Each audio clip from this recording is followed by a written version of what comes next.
property identification and selection. So when it's time to build a senior housing project of any kind, the first thing that is typically looked at is selecting the correct market. And one of the issues in selecting the correct market, it's kind of like when you buy a house. You want to make sure that you're in an area that you want to be in. And and that means a geographic area that matches the market that you're targeting. You can go ahead and read these questions, further questions about how to select a market. So just like restaurants, just like homes, location, location, location, picking the right location often will spell the success or failure of a particular project. Really important to understand the history of the neighborhood and try to determine whether it's on the upswing or whether it's in decline.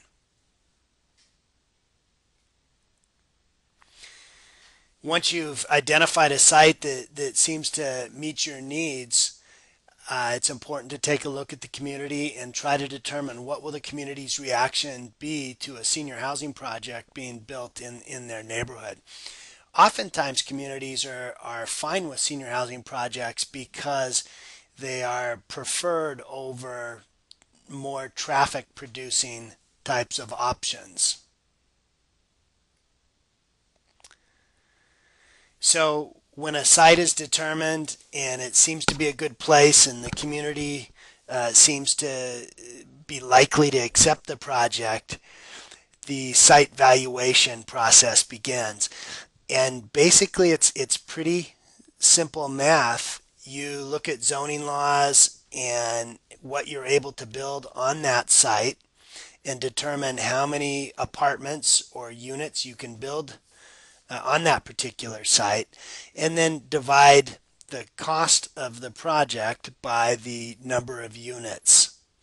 And this gives you a price per unit. So for example, if the cost of a project was $10 million and you knew that you could build 100 units, then the cost per unit would be 1 million divided by 100, which I'm going to have to do in my head, which should be simple, but it is, you can figure it out on paper and determine what that would be.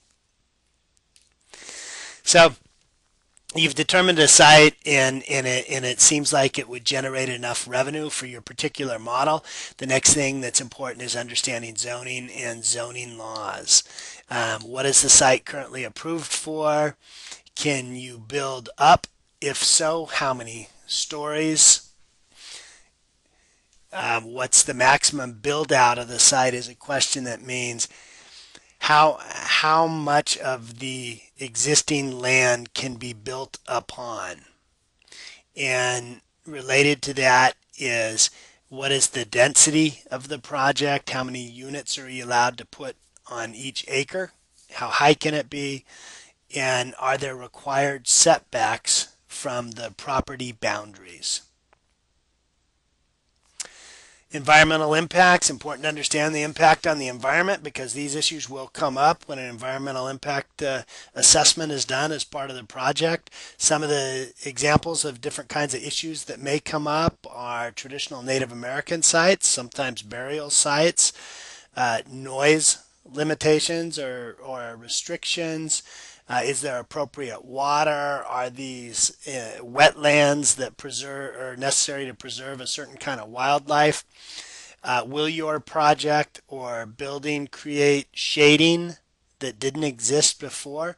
So imagine if you're a house and a high rise goes up next to you, now you're in the shadow of the high rise. So these are all factors that are looked at when determining when and where to build. When after this process is done, you can draft a letter of intent. The letter of intent basically outlines the specifics of the deal, how much it's going to cost, and at that point there's a whole bunch of legal people involved, and they do research on all the things that are believed about that particular property. during the due diligence process, and this leads to a closing. During the due diligence, some of the specific things that are done are environmental reviews. There are examples and stories of part of the environmental review where old oil storage tanks or gas storage tanks are uncovered. There's a soil problem, there's a water problem, and this will impact the original price, and that then gets revisited. Once due diligence is done, then again, you go back to the table, you look at the purchase price and the sale agreement, a whole bunch of lawyers review all the legal parts of the documents. And what's important to know, there are 4 conditions of closing. And those are there entitlements in place? Has due diligence been completed? Entitlements meaning, does anyone have a claim to any part of the property? Is there appropriate financing in place so that you can demonstrate you can pay for the project? And finally, is the property in condition for delivery?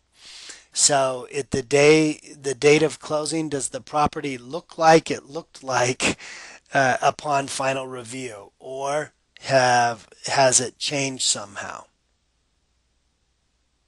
And those are basically the steps to identifying a site and selecting a site through initial survey to conditions of closing.